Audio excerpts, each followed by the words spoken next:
The morning sun cast long shadows across the flight line at Fort Campbell, Kentucky. Staff Sergeant Maria Santos wiped the sweat from her forehead as she approached the massive Black Hawk helicopter sitting on the tarmac. The UH-60 looked like a sleeping giant, its rotors still and silent after the previous night's training mission. Maria had been working as an aircraft mechanic for 3 years now, but she still felt a surge of pride every time she got close to these machines. The Blackhawks were more than just helicopters to her. They represented everything she had worked for since joining the Army straight out of high school in El Paso, Texas. She pulled her tool bag closer and began her pre-flight inspection routine. Every bolt, every wire, every surface had to be perfect. Lives depended on her work, and Maria never forgot that responsibility. She started with the exterior, checking the main rotor blades for any signs of damage or wear. The helicopter had just returned from a night operation in the mountains of Afghanistan. Even though they were now back at their home base, Maria could still smell the dust and heat that seemed to cling to everything that came back from overseas. She had done 2 tours herself, working on these same aircraft in much more dangerous conditions. As she cleaned the aircraft's exterior, Maria's mind wandered to her younger brother, Miguel. He was starting his senior year of high school and had been talking about joining the military too. Maria wasn't sure how she felt about that. The Army had given her everything: a career, purpose, respect, and the chance to serve her country. But she also knew the risks that came with the job. She moved to the cockpit area, carefully cleaning the windows and checking the instrument panels. This was delicate work that required patience and attention to detail. One small mistake could cause serious problems during flight. Maria had learned this lesson early in her training, and it had stuck with her ever since. The sound of boots on concrete made her look up. Captain James Mitchell was walking across the flight line, heading toward another helicopter about 50 yards away. Maria had seen him around the base, but had never actually spoken to him. He was one of the senior pilots in the unit, known for being demanding but fair with his crews. Maria went back to her work, focusing on cleaning the area around the pilot's seat. She noticed some scratches on the armrest that would need to be documented and possibly repaired. She made a note on her checklist and continued with her inspection. The morning was getting warmer, and more personnel were starting to arrive for the day's operations. Maria could hear the distant sound of other helicopters starting up on a different part of the base. The familiar whine of turbine engines was like music to her ears. It meant everything was working as it should. She moved to the passenger compartment, where soldiers would sit during transport missions. The seats were designed for functionality rather than comfort, with strong straps and mounting points for equipment. Maria checked each seat carefully, looking for any signs of wear or damage that could compromise safety. As she worked, Maria thought about the patch on her right shoulder. It wasn't a standard unit patch. It was something much more personal. She had earned it during her second deployment, but very few people knew the full story behind it. To most people who saw it, it probably looked like just another military decoration. The patch showed a small eagle flying over mountains, with Spanish words embroidered around the edge. It had been created by a local seamstress in a village outside Kabul, as a gift to Maria and her team for something they had done during a particularly difficult mission. Maria rarely talked about that mission, but she wore the patch every day as a reminder. She continued cleaning, working her way methodically around the entire aircraft. This Black Hawk had been through a lot. Maria could see the evidence in small details: tiny scratches from flying debris, slight discoloration from desert sun, small repairs that had been made over the years. Each mark told a story of missions completed and soldiers brought home safely. The radio on her belt crackled to life. "Santos, what's your status on tail number 847? Maria keyed the microphone. "About halfway through exterior inspection, Sergeant. No major issues so far. I'll have her ready for the 1400 flight." "Copy that. Let me know when you're done." Maria clipped the radio back to her belt and resumed her work. She took pride in being efficient without cutting corners. Other mechanics sometimes joked that she was too thorough, but Maria didn't care. She had seen what happened when people got sloppy with aircraft maintenance, and she was determined never to let that happen on her watch. As she cleaned the area near the tail rotor, Maria noticed Captain Mitchell had finished his inspection of the other helicopter and was walking back across the flight line. For some reason, he seemed to be heading in her direction instead of back to the operations building. She tried not to pay attention and focused on her work. Officers usually only talked to enlisted personnel when there was a problem, and Maria couldn't think of anything she had done wrong recently. Her performance reviews were always excellent, and she had never had any disciplinary issues. Captain Mitchell's footsteps got closer, and Maria realized he was definitely heading toward her helicopter. She continued working but kept one eye on his approach. He was a tall man, probably in his mid-30s, with the confident walk that came from years of flying dangerous missions. Staff Sergeant Santos, he called out when he was about 20 feet away. Maria straightened up and turned to face him. Yes, sir.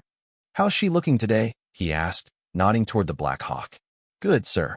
Just finishing up the exterior inspection. Should be ready for this afternoon's flight. Captain Mitchell nodded and walked closer to the aircraft. He seemed to be genuinely interested in her work, not just making conversation. You've been working on these birds for a while now, haven't you? 3 years, sir. 2 deployments overseas. Afghanistan. Yes, sir. Bagram, and then a forward operating base in Helmand Province. Captain Mitchell walked around the nose of the helicopter, examining Maria's work. She had learned that pilots often did their own quick inspections, even after the mechanics had signed off on everything. It was their lives on the line, after all. Good work, he said, running his hand along a section of the fuselage that Maria had just finished cleaning. Very thorough. Thank you, sir. Maria went back to her checklist, but she could sense that Captain Mitchell was still watching her work. It wasn't unusual for pilots to observe maintenance procedures, but something about his attention felt different, more focused. She moved to clean the area around the door gunner positions. These were where crew members would sit during combat operations, operating mounted machine guns to protect the helicopter and its passengers. Maria had never been a door gunner herself, but she had worked closely with many of them during her deployments. As she worked, Captain Mitchell continued his walk-around inspection. He was being very systematic, checking things that pilots didn't usually look at during a routine pre-flight. Maria began to wonder if there had been some kind of problem with this aircraft that she hadn't been told about. Santos, Captain Mitchell said suddenly. Can you show me the maintenance log for this bird? Of course, sir. Maria reached into her tool bag and pulled out the thick folder containing all the documentation for this particular helicopter. Every repair, every inspection, every flight hour was recorded in these pages. Captain Mitchell took the folder and began flipping through it. He seemed to be looking for something specific, but Maria couldn't tell what. She waited quietly while he read, knowing better than to interrupt an officer who was concentrating. After several minutes, Captain Mitchell closed the folder and handed it back to Maria. Everything looks good, he said. You keep excellent records. Thank you, sir. Is there something specific you were looking for? Captain Mitchell paused for a moment, as if deciding whether to answer her question. Just making sure everything's documented properly.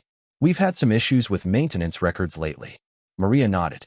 She had heard rumors about problems with paperwork at other units, but she had always been careful to keep detailed records. It was part of being professional, and it protected both her and the pilots who flew the aircraft she worked on. As Captain Mitchell prepared to leave, his eyes fell on Maria's uniform. She saw him notice the patch on her right shoulder, the one with the eagle and the Spanish words. For a moment, his expression changed. The casual professionalism was replaced by something more intense. He stopped walking and stared at the patch for several seconds. Maria felt uncomfortable under his scrutiny, but didn't know what to say. Finally, Captain Mitchell looked up at her face. Where did you get that patch, Staff Sergeant? The question caught Maria off guard. In all her time wearing the patch, very few people had ever asked about it directly. Most people assumed it was just another unit insignia or special qualification badge. It was a gift, sir, from some local people during my second deployment. Captain Mitchell's expression grew even more serious. Which village? Maria hesitated. The details of that mission were not classified, but they were also not something she talked about casually. A small village outside Kabul, sir. I don't remember the exact name. What did the patch commemorate? Now Maria was really confused. Why would a pilot she had never spoken to before be so interested in her patch? She decided to give him a simple answer and see what happened. My team helped with a medical evacuation, sir. Some children were hurt in an explosion. Captain Mitchell went completely still. The color seemed to drain from his face, and for a moment Maria thought he might be having some kind of medical problem. Then, he stepped closer to her, close enough that she could see the intensity in his eyes. What was the date of that mission? Maria's mind raced. She remembered the date clearly. It was burned into her memory, but she couldn't understand why Captain Mitchell would want to know. Unless, October 15th, 2019, sir. Captain Mitchell closed his eyes for a moment, and when he opened them again, Maria saw something she had never seen in a senior officer's face before. Vulnerability. Staff Sergeant, he said quietly. I think we need to talk. Maria felt her heart rate increase. She still didn't understand what was happening, but she knew it was important. Captain Mitchell's entire demeanor had changed from professional courtesy to something much more personal. Of course, sir. When would be convenient? Now, Captain Mitchell said. Can you finish this inspection later? Maria looked at her checklist. She was about 3/4 done, and the helicopter wasn't scheduled to fly for another 4 hours. Yes, sir. I can finish it after we talk. Good. Let's go to the operations office. We need privacy for this conversation. As they walked across the flight line together, Maria's mind raced with possibilities. What could her patch possibly mean to Captain Mitchell? And why did he look like he had seen a ghost when she mentioned the date of the mission? The operations building was mostly empty at this time of day.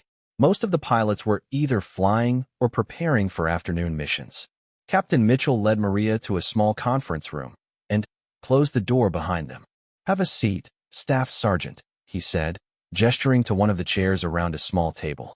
Maria sat down, her hands folded in her lap. She had no idea what to expect from this conversation, but she had learned to stay calm in uncertain situations. Captain Mitchell sat across from her and was quiet for a long moment. Finally, he looked up and met her eyes. Tell me about October 15th, 2019, he said. Everything you remember. Maria took a deep breath. She had never told the complete story to anyone except the military investigators who had debriefed her team after the mission. But something about Captain Mitchell's request felt important. We were at a small forward operating base about 30 miles outside Kabul, she began. I was part of a maintenance crew supporting helicopter operations in the region. It was supposed to be a quiet day, just routine maintenance, and maybe a supply run. Captain Mitchell nodded, but didn't interrupt. Around noon, we got a call that there had been an explosion in a nearby village. An old mine had detonated, and several children were badly hurt. The local medical clinic couldn't handle the injuries, so they requested an emergency evacuation to the main hospital in Kabul. Maria paused, remembering the urgency of that day. Even now, years later, the only bird available was one that I had been working on. It had been having intermittent electrical problems, and I hadn't finished diagnosing the issue. Captain Mitchell leaned forward slightly. What did you do? I told my supervisor that the helicopter wasn't ready for flight. The electrical problems could cause the navigation systems to fail, which would be dangerous in the mountains around Kabul. But then, we got word that one of the injured children was dying, and if we didn't get him to the hospital within the next hour, he wouldn't make it. Maria stopped talking and looked down at her hands. This was the part of the story that still bothered her, even after all this time. Go on, Captain Mitchell said gently. I made a decision that probably violated about 10 different regulations, Maria continued. I told the pilot that I could fix the electrical problem temporarily, long enough for one flight. It would require me to manually bypass some of the automated systems and monitor them during the flight. You flew with them? Yes, sir. I rode in the back with the medical team, with a portable diagnostic unit connected to the helicopter's electrical system. If any problems developed during the flight, I could make adjustments in real time. Captain Mitchell was staring at her with an expression she couldn't read. That was incredibly dangerous. Yes, sir. But those children needed help, and we were the only ones who could provide it. Maria continued with her story, describing how they had flown to the village and loaded the injured children onto the helicopter. The worst case was a boy, maybe 8 years old, who had severe injuries to his legs and was losing blood fast. The flight back to Kabul was the longest 30 minutes of my life, she said. The electrical problems kept trying to resurface, and I had to constantly adjust the bypass circuits to keep everything working. Meanwhile, the medical team was fighting to keep that little boy alive. Did you make it in time? Yes, sir. We got all the children to the hospital, and they all survived. The boy with the worst injuries had to have multiple surgeries, but he recovered completely. Maria reached up and touched the patch on her shoulder. About a week later, some people from the village came to our base.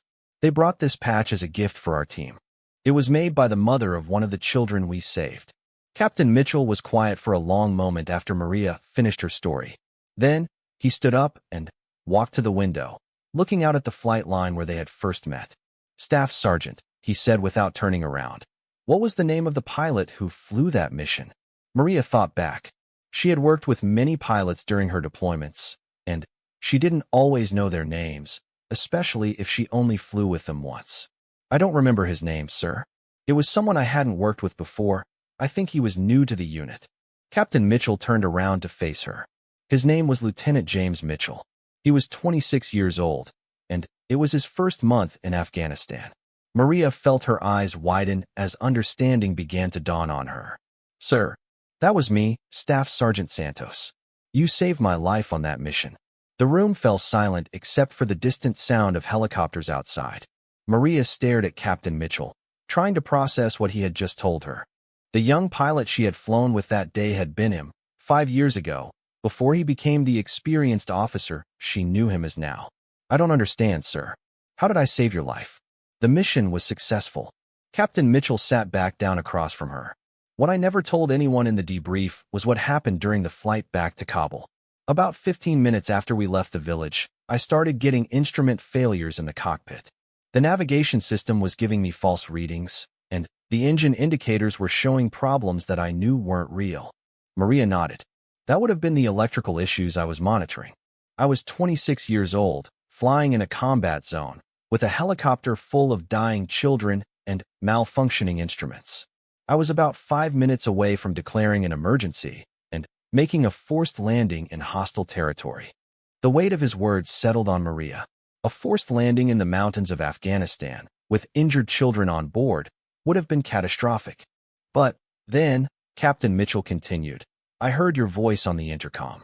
You told me that the instrument readings were false, that the helicopter was actually fine, and that you were managing the electrical problems from the back. You guided me through that entire flight, telling me which instruments I could trust and which ones to ignore. Maria remembered that flight differently. From her perspective, she had just been doing her job, monitoring the systems and reporting what she saw. She hadn't realized how much the pilot had been depending on her information. Without your expertise and your willingness to risk your own life by flying in that helicopter, Captain Mitchell said, I would have crashed in the mountains. Those children would have died, and so would everyone else on board. Maria sat quietly, absorbing this new perspective on a mission she had remembered as just another example of doing what needed to be done. I've thought about that flight many times over the past 5 years, Captain Mitchell continued. It taught me more about leadership, courage, and trusting your team than any other experience in my military career. But I never knew the name of the mechanic who made it possible. Sir, I was just doing my job. No, Staff Sergeant. What you did went far beyond your job. You made a decision to put yourself at risk to save the lives of strangers. That's not just professionalism. That's heroism. Maria felt uncomfortable with the praise. She had never thought of that mission as heroic. It had been a problem that needed solving, and she had found a way to solve it. That was how she approached every challenge in her military career.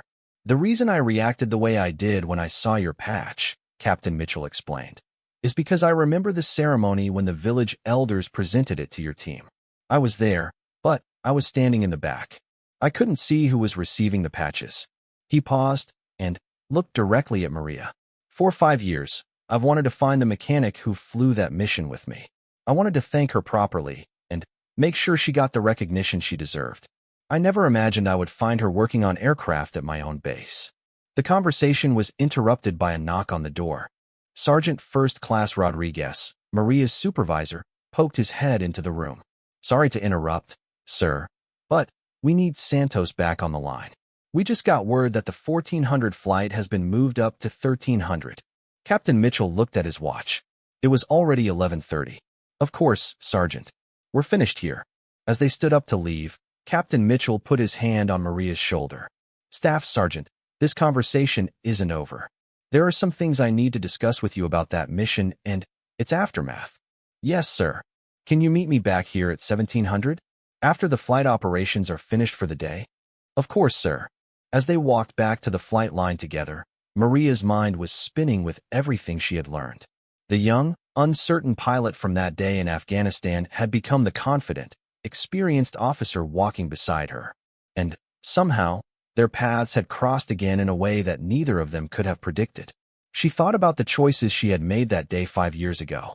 Maria spent the rest of the afternoon in a daze, mechanically completing her maintenance tasks while her mind processed the morning's revelation. Every time she looked at the patch on her shoulder, she remembered fragments of that day in Afghanistan.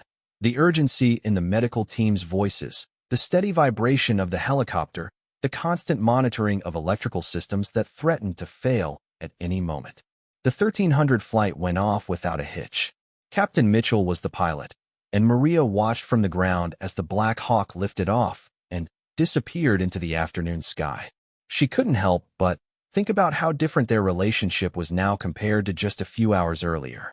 Sergeant Rodriguez found her cleaning tools in the maintenance hangar around 16:30. Santos, you've been quiet all afternoon. Everything okay? Maria looked up from the wrench she was wiping down. Just thinking about some things, Sergeant. Captain Mitchell seemed pretty interested in talking to you today. Everything good with your work? Yeah, everything's fine. Just some questions about maintenance procedures. Rodriguez nodded, but Maria could tell he wasn't entirely convinced. In a unit as small as theirs, unusual interactions between officers and enlisted personnel didn't go unnoticed. At exactly 1700, Maria knocked on the door of the conference room where she had met Captain Mitchell earlier. His voice called for her to enter, and she found him sitting at the same table, with several folders spread out in front of him. Have a seat, Staff Sergeant, he said, gesturing to the chair across from him. I've been doing some research this afternoon. Maria sat down and noticed that one of the folders had her name on it. It appeared to be her personnel file, though she couldn't imagine why Captain Mitchell would have access to it.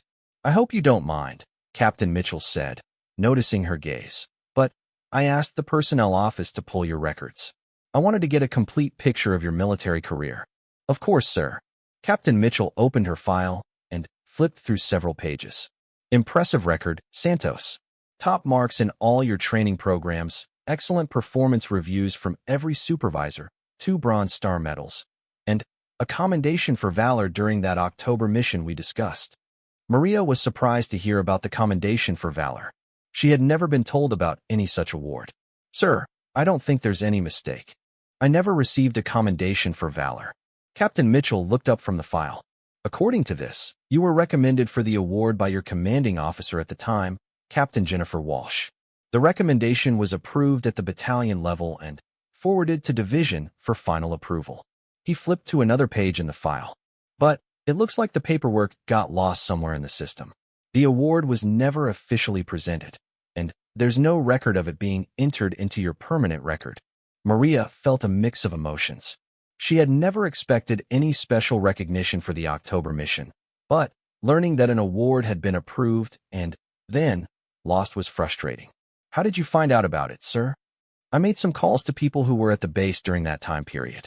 Captain Walsh is now a major stationed at the Pentagon. When I explained what I was looking for, she remembered the mission and your role in it very clearly. Captain Mitchell closed the personnel file and opened another folder. Which brings me to why I wanted to talk to you tonight. There are some things about that mission that you don't know, things that were classified at the time, but have since been declassified. Maria leaned forward slightly. She had always suspected there was more to that day than she had been told, but she had never asked questions. In the military, you learn to accept that some information was above your pay grade. The mine explosion that injured those children wasn't an accident, Captain Mitchell began. Intelligence sources later confirmed that it was part of a planned attack by Taliban forces. The mine was placed specifically to draw coalition forces into the area. Maria felt a chill run down her spine. It was a trap? Yes. The plan was to wait for us to send a helicopter to evacuate the children. Then, shoot it down with a surface-to-air missile as it was landing or taking off from the village. The implications of this information hit Maria immediately. If the helicopter had been functioning normally, with all its defensive systems operational, it might have been able to detect and avoid the missile threat. But with the electrical problems she had been managing, those systems would have been compromised. Sir, are you telling me that we flew into an ambush with a partially disabled helicopter? That's exactly what I'm telling you. And the reason we survived wasn't just because of your technical skills. It was because of a decision you made that probably saved all our lives. Captain Mitchell opened the folder and pulled out what appeared to be an intelligence report. Do you remember suggesting an alternate flight path back to Kabul? You said something about avoiding electrical interference from some radio towers. Maria thought back to that day. She vaguely remembered making that suggestion, but it had seemed like a minor detail at the time. I remember suggesting we fly a little further north on the way back. The electrical problems seemed to get worse when we were near certain types of radio equipment. That route change took us about 5 miles north of the path we would normally have taken. According to this intelligence report, Taliban forces were positioned along the normal flight route with at least 2 surface-to-air missiles. Captain Mitchell looked directly at Maria. If we had taken the standard route back to Kabul, we would have flown directly into their ambush. The helicopter would have been shot down, and everyone on board would have been killed. Maria sat in stunned silence. All these years, she had thought of the October mission as a successful medical evacuation. She had never imagined that she and her teammates had unknowingly walked into a trap and then accidentally avoided it. Why wasn't this information shared with us at the time? Standard operational security, Captain Mitchell explained. The intelligence about the ambush came from sources that needed to be protected. If word had gotten out that we knew about Taliban tactics in that area, it could have compromised ongoing operations. He paused and looked at the intelligence report again. Also, frankly, I think the command structure didn't want to admit how close we had come to losing a helicopter and crew to poor intelligence. It was easier to treat it as a successful rescue mission and move on. Maria was beginning to understand why Captain Mitchell had wanted to find her. The October mission hadn't just been a case of soldiers doing their jobs. It had been a near disaster that was avoided by a combination of technical skill, quick thinking, and pure luck. There's something else, Captain Mitchell said, pulling another document from the folder. After that mission, changes were made to maintenance protocols for emergency medical evacuations. New procedures were put in place to ensure that aircraft with known mechanical problems aren't used for critical missions unless absolutely necessary. He handed Maria a copy of the new regulations. These changes were based on recommendations made by your commanding officer after reviewing what happened on October 15th. Your willingness to fly in that helicopter and your ability to manage its problems during the flight prove that properly trained maintenance personnel can sometimes overcome mechanical issues that would normally ground an aircraft. Maria read through the document. It outlined new training requirements for maintenance personnel, new communication protocols between pilots and mechanics during emergency situations, and new decision-making criteria for determining when aircraft with known problems could still be used for critical missions. So the military learned something from what we did. More than that, the October mission became a case study that's now taught in advanced maintenance courses and pilot training programs. Your decision to fly with the helicopter and manage its electrical problems in real time has been analyzed and turned into standard procedures.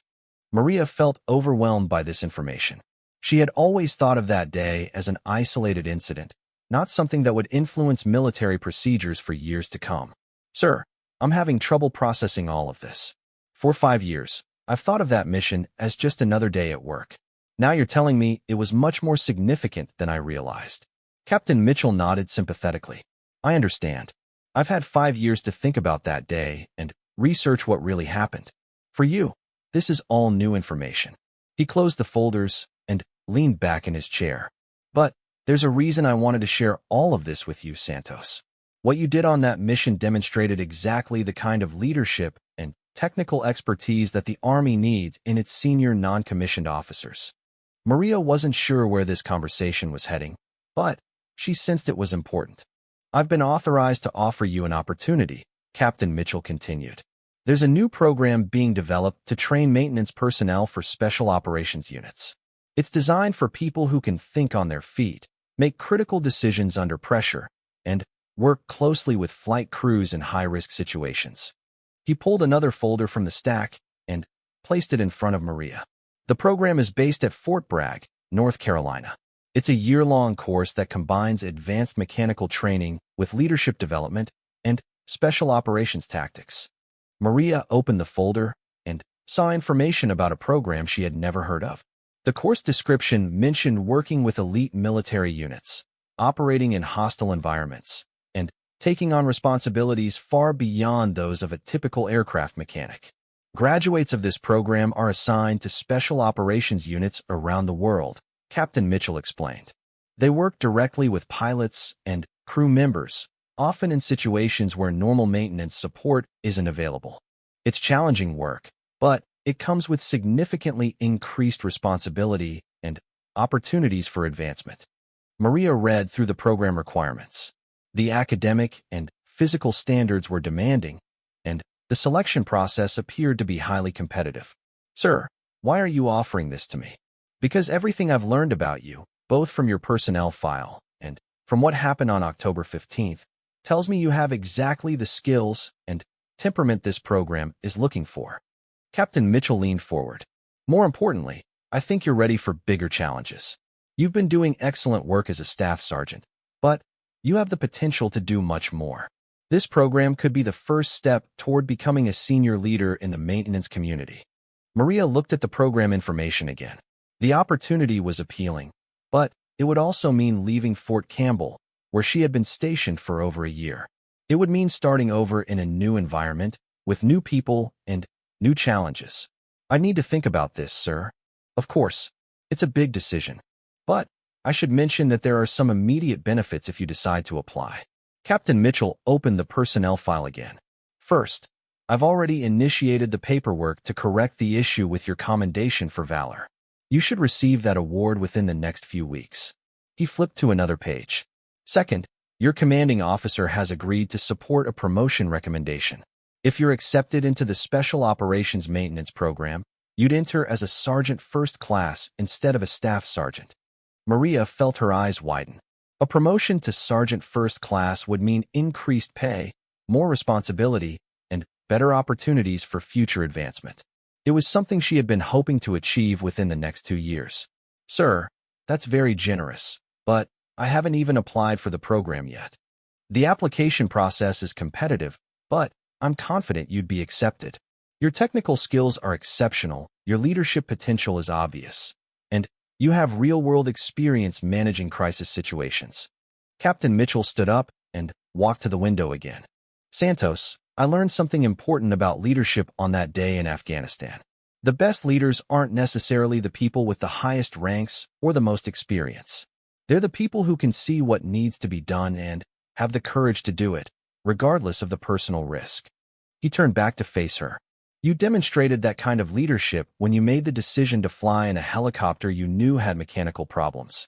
You put the mission and the lives of those children ahead of your own safety. Maria considered his words. She had never thought of herself as a leader in the traditional sense. She was a mechanic who took pride in doing good work and solving problems when they arose. The military needs more people like you in positions of real responsibility, Captain Mitchell continued. This program would be the first step in that direction. Maria looked at the program information one more time. The courses listed included advanced electronics, hydraulic systems, emergency repair procedures, leadership development, physical conditioning, and something called tactical maintenance operations. What exactly is tactical maintenance operations? Captain Mitchell smiled. That's where you learn to repair and maintain aircraft in combat zones, often under hostile fire. It's the kind of work you'd do if you were supporting special operations teams in remote locations. The description reminded Maria of some of the more challenging situations she had faced during her deployments, but on a much more intense level. Sir, can I ask you a personal question? Of course. Why is this opportunity important to you? I mean, you barely knew me before today. Captain Mitchell was quiet for a moment, considering his answer. Because I owe you my life, and the lives of those children we saved. But More than that, I've seen what happens when good people don't get the opportunities they deserve. He sat back down across from Maria. The military is changing. We're facing new challenges that require people who can adapt quickly and think creatively. Traditional approaches to maintenance and logistics aren't always going to work in future conflicts. He gestured toward the program folder. This new training program is designed to develop the next generation of maintenance leaders, people who can support combat operations in ways that haven't been tried before. Based on what I know about you, I think you could be one of those leaders. Maria felt the weight of the opportunity he was offering. It represented everything she had hoped to achieve in her military career: increased responsibility, better pay, and the chance to use her skills in more meaningful ways. But it also meant leaving behind the familiar environment of Fort Campbell and entering a world of special operations that she knew very little about. Sir, how long do I have to make a decision? The next application deadline is in 6 weeks. If you decide to apply, I'd recommend starting the paperwork as soon as possible. The selection process takes about 3 months from application to final acceptance. Captain Mitchell gathered the folders and stood up. Santos, I want you to know that whether or not you decide to apply for this program, it's been an honor to finally meet the person who made that mission possible. Maria spent the next 3 days thinking constantly about Captain Mitchell's offer. She carried the program folder with her everywhere, reading through the requirements and course descriptions during breaks between maintenance tasks. The opportunity seemed almost too good to be true, but she couldn't shake the feeling that accepting it would change her life in ways she couldn't predict. On Thursday morning, she was working on routine maintenance for one of the unit's helicopters when Sergeant Rodriguez approached her with an unusual request. Santos, I need you to come with me to the command post. Colonel Williams wants to see you. Maria felt her stomach drop. Being called to see the unit commander was never routine, especially when you were just a staff sergeant working regular maintenance duties. Did he say what this was about, Sergeant? Nope. Just said he needed to talk to you this morning. Maria quickly secured her tools and followed Rodriguez across the base to the command building. Colonel Williams was the commanding officer of their entire aviation unit, a man she had seen at formation ceremonies but had never spoken to directly. The command post was busy with the usual morning activities. Officers and senior non-commissioned officers were planning the day's flight operations, reviewing weather reports, and coordinating with other units. Maria felt out of place in this environment, where decisions were made that affected hundreds of people and millions of dollars worth of equipment. Sergeant Rodriguez led her to a small office near the back of the building and knocked on the door. Colonel Williams' voice called for them to enter. Colonel Williams was a tall, distinguished-looking man in his late 40s. He had the bearing of someone who had spent decades in positions of responsibility, making difficult decisions under pressure. When Maria and Rodriguez entered his office, he looked up from a stack of papers on his desk. Staff Sergeant Santos, please have a seat. Sergeant Rodriguez, that will be all. As Rodriguez left the office, Maria sat down in the chair across from Colonel Williams' desk. She tried to remain calm, but her mind was racing with possibilities about why she had been summoned. Staff Sergeant, I've been hearing some interesting things about you lately. Maria wasn't sure how to respond, so she remained quiet and waited for him to continue. Colonel Williams picked up a folder from his desk. It looked similar to the personnel file Captain Mitchell had shown her. Captain Mitchell has been telling me about a conversation you two had regarding a mission in Afghanistan. Is that correct? Yes, sir. He's also informed me that he's recommended you for a special operations maintenance program. What are your thoughts on that recommendation? Maria chose her words carefully. Sir, I'm honored that Captain Mitchell thinks I'm qualified for the program. I'm still considering whether to apply. Colonel Williams leaned back in his chair and studied her for a moment. Santos, let me be direct with you. In my 25 years in the Army, I've seen a lot of good soldiers who never reached their full potential because they didn't recognize opportunities when they were presented. He opened the folder and glanced at one of the pages. Your record shows consistently excellent performance, but it also shows that you've never asked for anything beyond your current duties. No requests for special training, no applications for leadership programs, no attempts to stand out from your peers. Maria felt somewhat defensive, but tried to keep her tone respectful. Sir, I've always focused on doing my job to the best of my ability. I believe in earning advancement through good work rather than seeking special opportunities. That's admirable, Santos, and it's exactly the attitude that makes you qualified for bigger responsibilities. But there's a difference between being humble and selling yourself short. Colonel Williams stood up and walked to a wall where several photographs were displayed. They showed various military operations and ceremonies from throughout his career. The mission Captain Mitchell described to me, where you flew in a helicopter with known mechanical problems to save injured children, that wasn't just doing your job. That was leadership under pressure. He turned back to face her. The decision to bypass normal safety protocols and personally manage the aircraft systems during flight required technical expertise, good judgment, and personal courage. Those are exactly the qualities we look for in people we want to develop for senior leadership positions. Maria was beginning to understand that this conversation was about more than just the Special Operations Program. Sir, I appreciate your confidence in my abilities. I'm just not sure I'm ready for the kind of responsibilities that program would involve. Colonel Williams returned to his desk and sat down. Santos, let me tell you something about readiness. Nobody ever feels completely ready for increased responsibility. If they did, it would mean the new position wasn't challenging enough.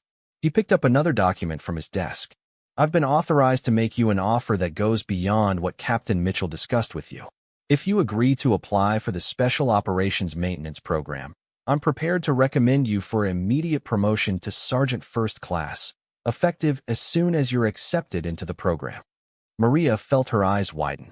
An immediate promotion would mean a significant increase in pay and benefits, as well as the respect that came with being a senior non-commissioned officer. Furthermore, Colonel Williams continued, if you complete the program successfully, you'll be guaranteed assignment to one of the Army's premier special operations units. That could be Rangers, Special Forces, or even Delta Force, depending on your performance and preferences. The magnitude of what he was offering hit Maria immediately. Assignment to elite units was something most soldiers could only dream about. These were the people who conducted the most important and dangerous missions in the military. Sir, why are you offering me these opportunities? There must be hundreds of soldiers who are more qualified. Colonel Williams smiled. Santos, qualification isn't just about test scores or time in service. It's about how people perform when everything goes wrong, and there's no time to ask for help. He gestured toward the folder containing her personnel file. Your entire record shows a pattern of solving problems that other people couldn't solve. That helicopter mission in Afghanistan was just the most dramatic example. Colonel Williams opened the folder and pointed to specific entries. Look at your performance reviews. Every supervisor you've worked for has noted your ability to diagnose and repair complex problems that stumped other mechanics. You've consistently found solutions when standard procedures didn't work. Maria had never thought of her troubleshooting skills as anything special. In her mind, she just kept working on problems until she found answers. The military is changing, Santos. We're facing threats that require creative solutions and people who can adapt quickly to new situations. The old model of following strict procedures and waiting for orders from above isn't always going to work in future conflicts.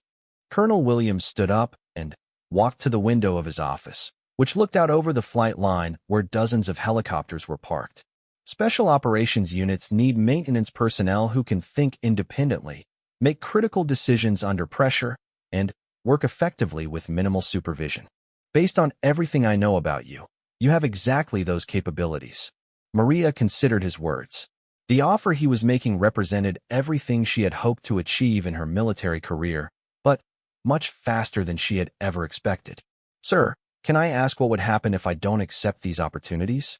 Would there be any negative consequences for my current position? Colonel Williams turned back to face her. Absolutely not. You're an excellent soldier, and you'd continue to be valued in your current role.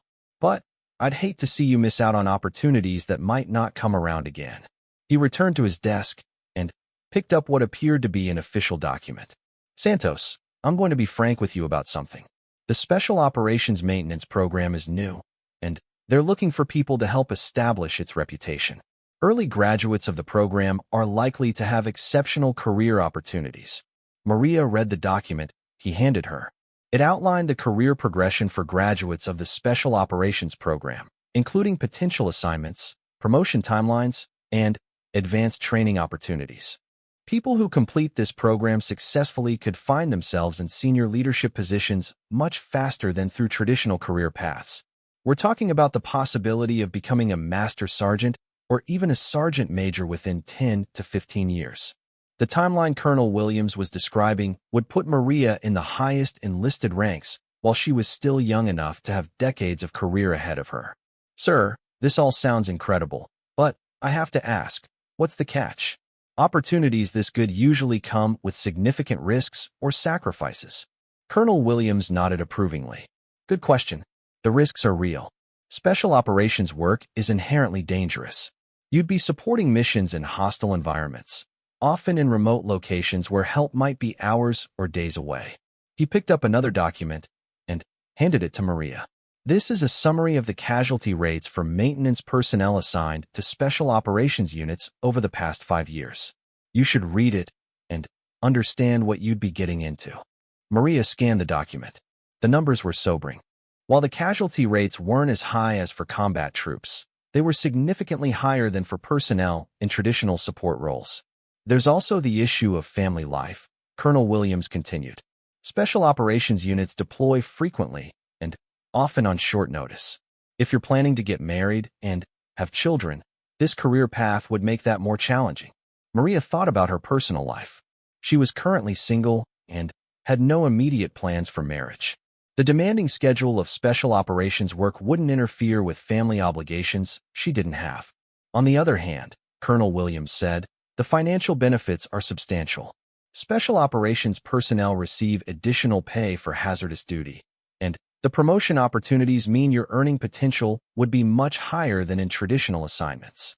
He showed her a comparison chart of military pay scales.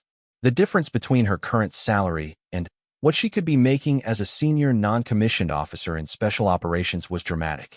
Sir, assuming I decided to apply for this program, what would the timeline look like? Colonel Williams consulted a calendar on his desk. The application deadline is in 5 weeks. The selection process takes about 3 months, including written tests, physical fitness evaluations, psychological assessments, and interviews with current special operations personnel. He looked up at Maria. If you're accepted, the program itself is 12 months long. It's divided into 4 phases: basic special operations training, advanced maintenance procedures, leadership development, and tactical operations. Maria tried to imagine herself going through such intensive training. It would be completely different from anything she had done before in her military career. What happens if I don't complete the program successfully? Good question. About 15% of people who start the program don't finish it. Most of those are eliminated during the physical training phases, not because of technical inability. Colonel Williams opened another folder. People who don't complete the program are returned to regular maintenance duties, but usually with no negative consequences to their careers. In many cases, the training they received makes them more valuable in traditional roles. Maria was impressed by the thoroughness of the information Colonel Williams was providing. It was clear that he wanted her to make an informed decision rather than just accepting the opportunity blindly. Santos, I want to emphasize one more point. This conversation and the opportunities we're discussing are confidential. The Special Operations Maintenance Program isn't common knowledge, and we prefer to keep it that way for security reasons. Maria nodded. She understood the need for discretion when it came to special operations activities. If you decide to apply for the program, you'll need to sign additional security agreements and undergo an enhanced background investigation. That's standard procedure for anyone who might have access to classified special operations information. Colonel Williams gathered the documents he had shown her and placed them back in their respective folders. Santos, I want you to take some time to think about everything we've discussed today. This is a decision that could shape the rest of your military career. He stood up, signaling that the meeting was coming to an end. But I also want you to know that both Captain Mitchell and I believe you have the potential to be exceptional in this role. We wouldn't be having this conversation if we didn't think you could succeed. As Maria stood to leave, Colonel Williams handed her a business card. If you have any questions about the program or the application process, call me directly. Don't go through normal channels. This needs to stay between the people who are already involved. Maria took the card and headed toward the door. As she reached for the handle, Colonel Williams spoke again. Santos, one final thought. Sometimes the biggest risk in life isn't taking a chance on something unknown. It's staying in a safe situation and wondering what might have been.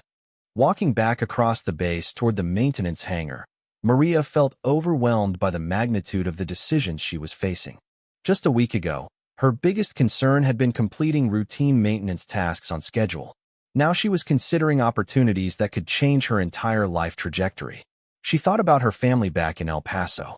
Her parents had always been proud of her military service, but they worried about her safety during deployments.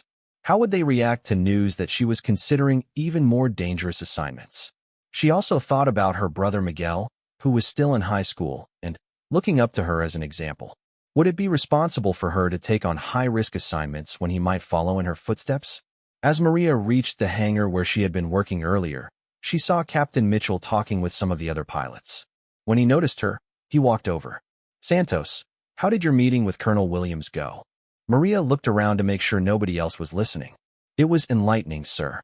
He made me an offer that's even more generous than what you described. Captain Mitchell smiled. I figured he might.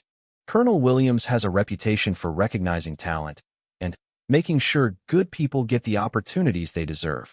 Sir, can I ask you something personal? Of course. Maria hesitated for a moment, then decided to be direct. Do you really think I'm qualified for this kind of work? Or are you and Colonel Williams just trying to help me because of what happened in Afghanistan? Captain Mitchell's expression became serious. Santos, if this was just about gratitude for that mission, I could have recommended you for a medal or helped you get a good assignment somewhere. That would have been much simpler. He gestured toward the helicopters parked around them. What we're offering you is based on an assessment of your abilities and potential, not on sentiment about the past. Special operations units can't afford to take people who aren't genuinely qualified. Too many lives depend on everyone doing their job perfectly. Maria felt reassured by his straightforward answer. The fact that you're asking these questions, Captain Mitchell continued, actually reinforces our belief that you're right for this opportunity. People who are overconfident or motivated by ego rarely succeed in special operations environments. As Captain Mitchell walked back toward the other pilots, Maria realized that she had already begun to think of the Special Operations Program as something she wanted rather than something she was uncertain about. The conversations with Captain Mitchell and Colonel Williams had helped her see possibilities for her future that she had never imagined. For the first time since learning about the program, Maria began to feel excited rather than anxious about the prospect of applying. The risks were real, but so were the opportunities. And after years of playing it safe and following standard procedures, the idea of taking on bigger challenges was appealing. That evening, Maria called her parents in El Paso to tell them about T2 weeks after her conversation with Colonel Williams. Maria made her decision.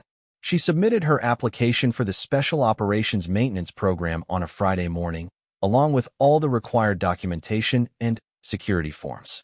The process had been more complex than she expected, involving detailed questionnaires about her background, references from every supervisor she had ever worked with, and medical examinations that were far more thorough than routine military physicals. Captain Mitchell had helped her prepare for some of the more challenging aspects of the application, particularly the written essays that required her to explain her motivation for seeking special operations assignments and her understanding of the risks involved. Remember, he had told her, they're not looking for people who are reckless or overly aggressive. They want individuals who can assess risks accurately and make sound decisions under pressure. The waiting period after submitting the application was difficult. Maria continued her regular maintenance duties, but her mind was constantly on the selection process and what her future might hold. She had committed herself to a path that would either lead to extraordinary opportunities or complete disappointment. 3 weeks after submitting her application, Maria received notification that she had been selected for the next phase of the process, a week-long evaluation at Fort Bragg, North Carolina. The letter provided minimal details about what the evaluation would involve, but it emphasized that candidates should be prepared for intensive physical and mental challenges. Colonel Williams called her into his office the day she received the notification. Congratulations, Santos. Making it to the evaluation phase means you've already passed the initial screening. They only invite about 20% of applicants to Fort Bragg. Maria felt a mix of pride and nervousness. What should I expect during the evaluation, sir? I can't give you specific details because the process is designed to test how you respond to unknown situations. But I can tell you that they'll be evaluating everything: your physical fitness, technical knowledge, problem-solving abilities, leadership potential, and psychological stability. Colonel Williams handed her a folder containing travel arrangements and reporting instructions. You'll be there for 5 days. The first day is in-processing and initial assessments. The remaining 4 days are intensive evaluations in various areas. Maria studied the documents. She would be leaving Fort Campbell in 10 days, which gave her just enough time to prepare physically and mentally for whatever challenges awaited her. Sir, do you have any advice for how I should prepare? Focus on your physical conditioning. Make sure you can exceed the standard Army fitness requirements. Review your technical knowledge, especially emergency repair procedures and electrical systems diagnostics. Colonel Williams paused and looked at her seriously. But, most importantly, be yourself. They're not trying to change your personality or capabilities. They're trying to determine if you have the right combination of skills and temperament for special operations work. Over the next 10 days, Maria intensified her physical training routine. She ran longer distances, spent more time in the gym, and practiced the specific exercises that would be part of the military fitness test. She also spent hours reviewing technical manuals and maintenance procedures, making sure her knowledge was as sharp as possible. Captain Mitchell checked on her progress several times during this preparation period. How are you feeling about the evaluation? Nervous, but confident, Maria replied honestly. I keep reminding myself that they invited me for a reason. That's the right attitude. Remember, they've already seen your record and determined that you have the basic qualifications. The evaluation is about confirming that assessment and seeing how you perform under stress. The flight to Fort Bragg was Maria's first time traveling on official business as a potential special operations candidate. She wore her dress uniform and carried orders that identified her as reporting for classified evaluation activities. It felt strange to be traveling for such a significant purpose. Fort Bragg was much larger than Fort Campbell, and the special operations community had a distinctly different atmosphere. Even the buildings looked more serious and purposeful. Maria reported to a nondescript administrative building where she was met by a sergeant first class who handled in-processing for evaluation candidates. Staff Sergeant Santos? I'm Sergeant First Class Rodriguez.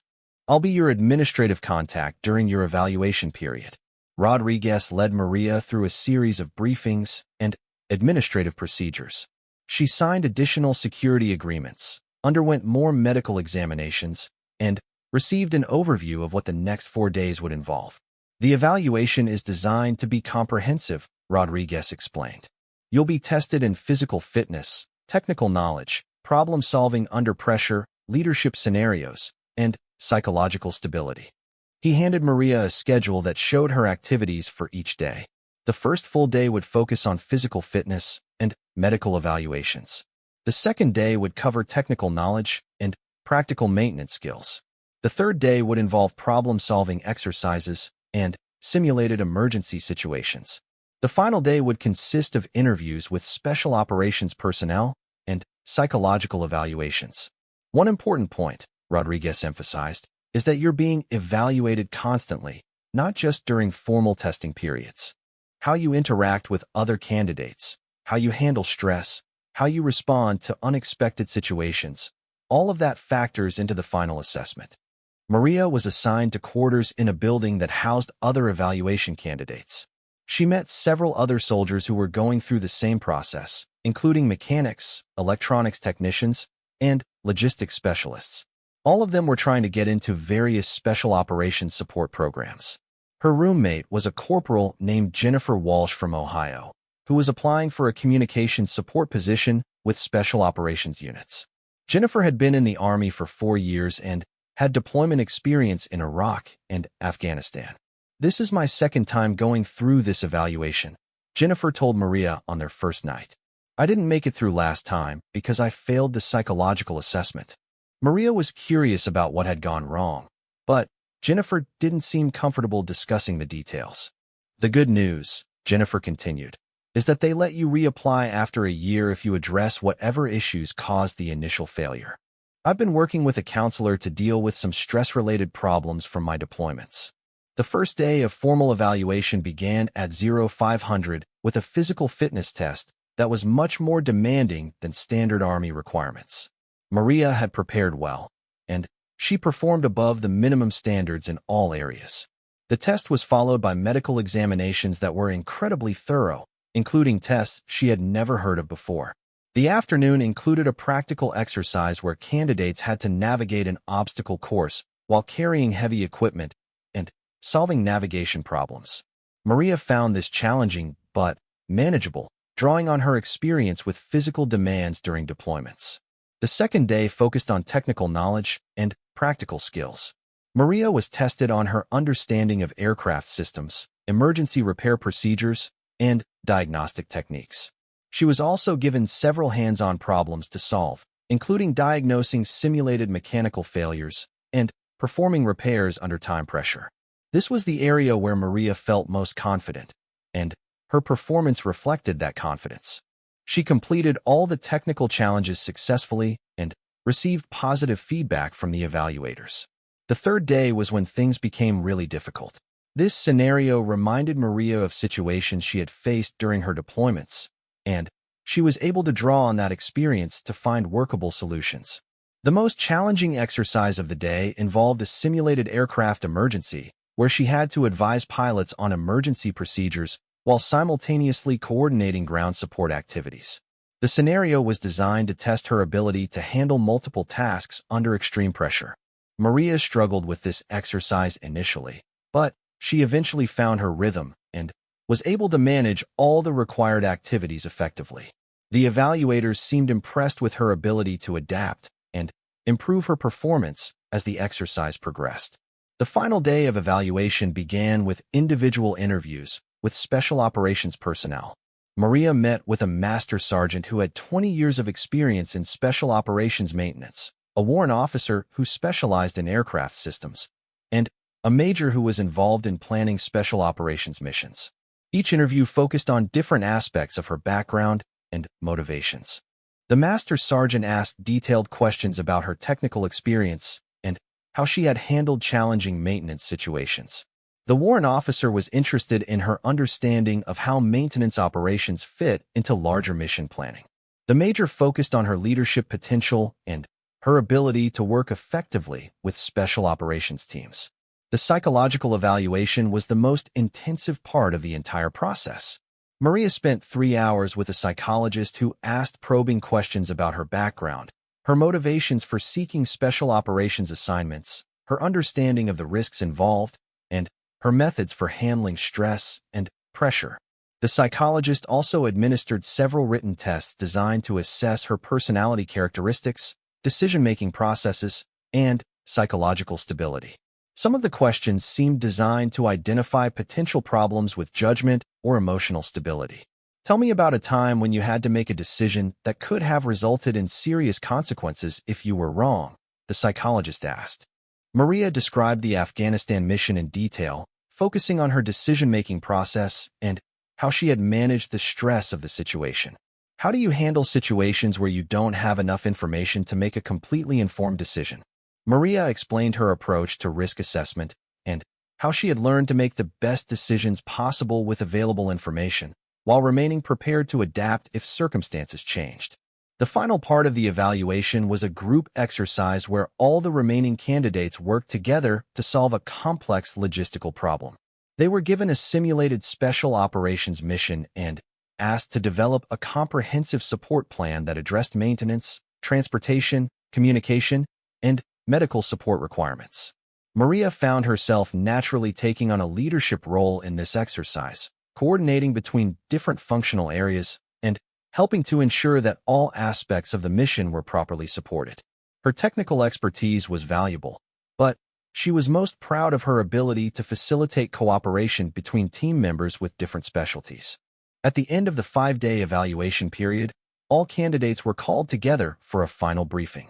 The officer in charge of the evaluation explained that results would be available within 2 weeks, and that candidates would be notified by their home units regardless of whether they were selected or not. Everyone who made it through this evaluation should be proud of your performance, he said. The standards are high because the work is demanding, but you've all demonstrated capabilities that go well beyond normal requirements. As Maria prepared to return to Fort Campbell, she felt exhausted but satisfied with her performance. She had given her best effort in every area of the evaluation, and she felt confident that she had accurately represented her capabilities and potential. The flight back to Kentucky gave her time to reflect on the entire experience. The evaluation had been more comprehensive and demanding than anything she had ever done before, but it had also shown her capabilities she hadn't known she possessed. Regardless of whether she was selected for the program, she felt like she had learned important things about herself. Jennifer Walsh, her roommate during the evaluation, had struggled with some of the psychological assessments again, and she seemed pessimistic about her chances of being selected. Maria felt sympathy for her, knowing how much the opportunity meant to her. "Whatever happens," Jennifer told her as they said goodbye, "I'm glad I went through the process. It helped me understand what I need to work on, even if I don't get selected this time." Back at Fort Campbell, Maria resumed her regular duties while waiting for the results. Captain Mitchell and Colonel Williams both asked about her experience, but she was limited in what she could tell them due to security requirements. "I feel like I performed well," she told Colonel Williams. "The evaluation was challenging, but I was able to complete everything they asked me to do." "That's all anyone can ask," Colonel Williams replied. "Now we wait and see what happens."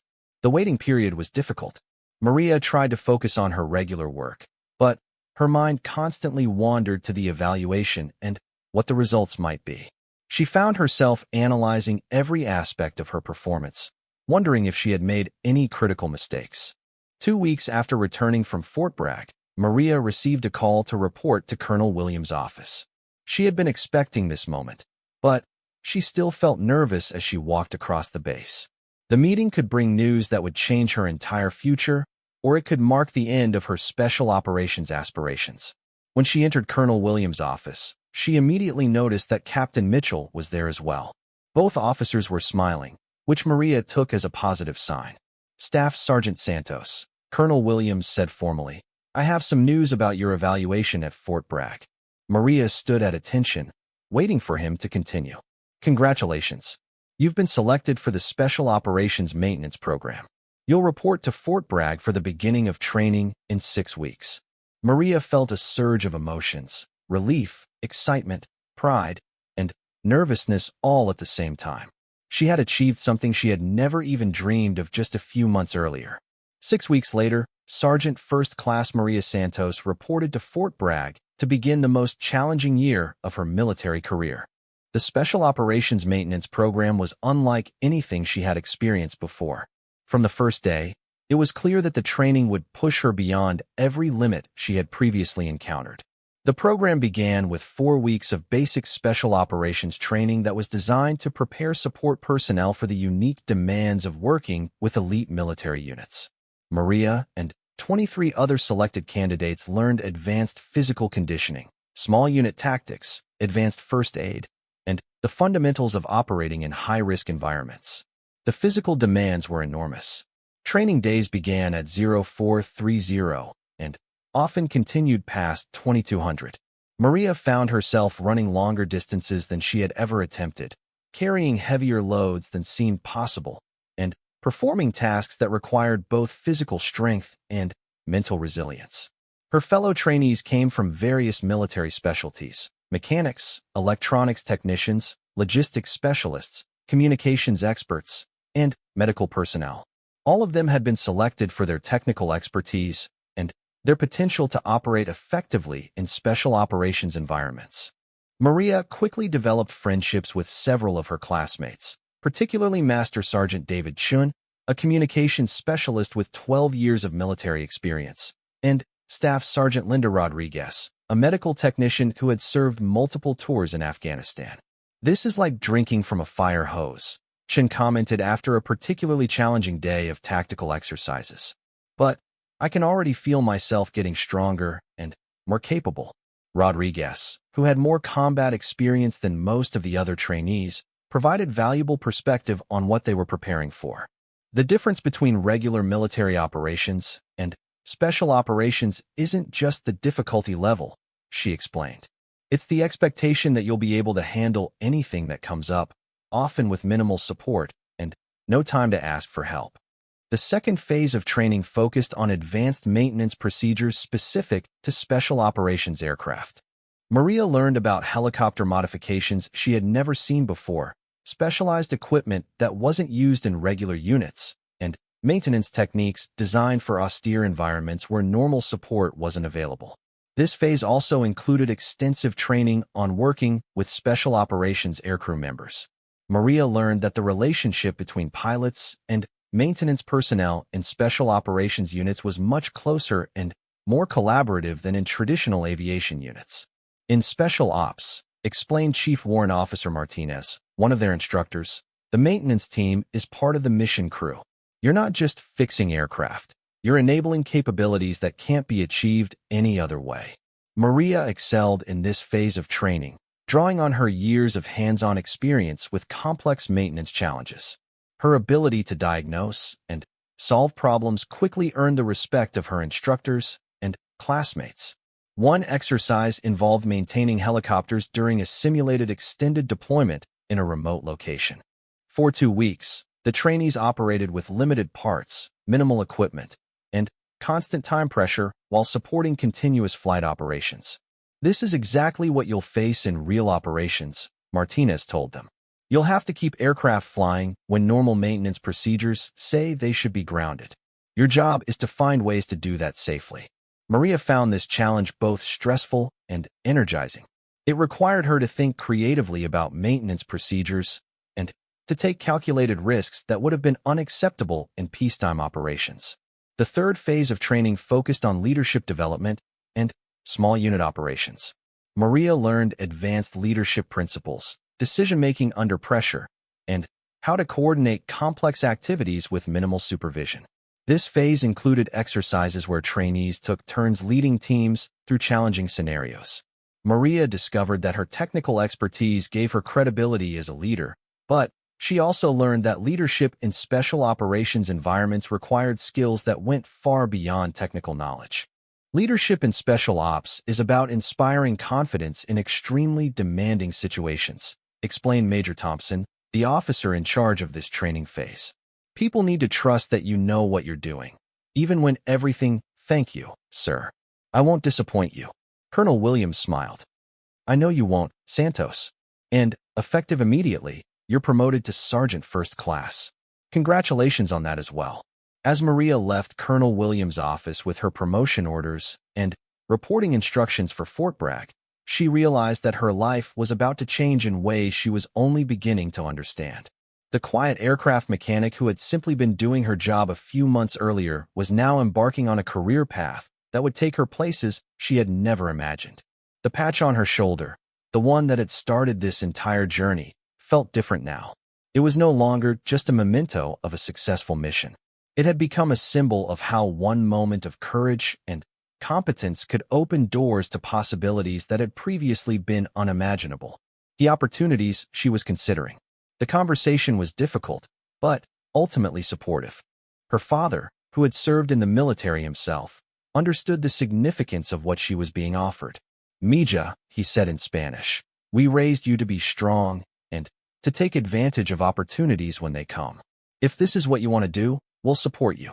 Her mother was more worried about the dangers involved, but she also expressed pride in her daughter's accomplishments. Just promise me you'll be careful, she said. And remember that no job is worth risking your life unnecessarily. After talking to her family, Maria sat down with the program information and began to seriously study what would be required. The physical fitness standards were demanding, but achievable. The academic requirements were challenging, but within her capabilities. The psychological evaluations were an unknown factor, but she felt confident in her mental stability and judgment. For the first time since Captain Mitchell had noticed her patch, Maria began to believe that she was ready for the next phase of her military career. He extended his hand, and Maria stood up to shake it. "The honor has been mine, sir. Think about what we've discussed tonight. And if you have any questions about the program or the application process, don't hesitate to contact me." As Maria left the conference room, her mind was racing with possibilities. The conversation with Captain Mitchell had changed her understanding of both her past and her potential future. The mission that she had thought of as just doing her job had actually been much more significant, and now it was opening doors she had never even known existed. Walking across the base toward her barracks, Maria looked up at the evening sky. Several helicopters were visible in the distance, running training exercises in the fading daylight. For the first time, she began to imagine herself working with special operations units, supporting missions that went far beyond the routine maintenance work she was used to. The patch on her shoulder felt different now. It wasn't just a memento of a successful rescue mission. It was a symbol of the moment when her career had taken a direction she was only beginning to understand. Maria knew she had a difficult decision to make. But, for the first time in years, she felt excited about the possibilities that lay ahead. At the time, they had seemed like the only reasonable options given the circumstances. But now she was beginning to understand that those choices had had consequences she had never imagined. When they reached the Black Hawk, Captain Mitchell paused before heading back to the operations building. "Staff Sergeant Santos," he said formally, "it's an honor to work with you." "Thank you, sir. The honor is mine." As Captain Mitchell walked away, Maria picked up her tools and resumed her inspection of the helicopter. But her mind wasn't on the mechanical systems anymore. Instead, she was thinking about connections, consequences, and the strange way that life sometimes brought people back together when they least expected it. She had always believed that doing the right thing was its own reward. Now she was beginning to learn that sometimes the right thing had rewards she could never have imagined.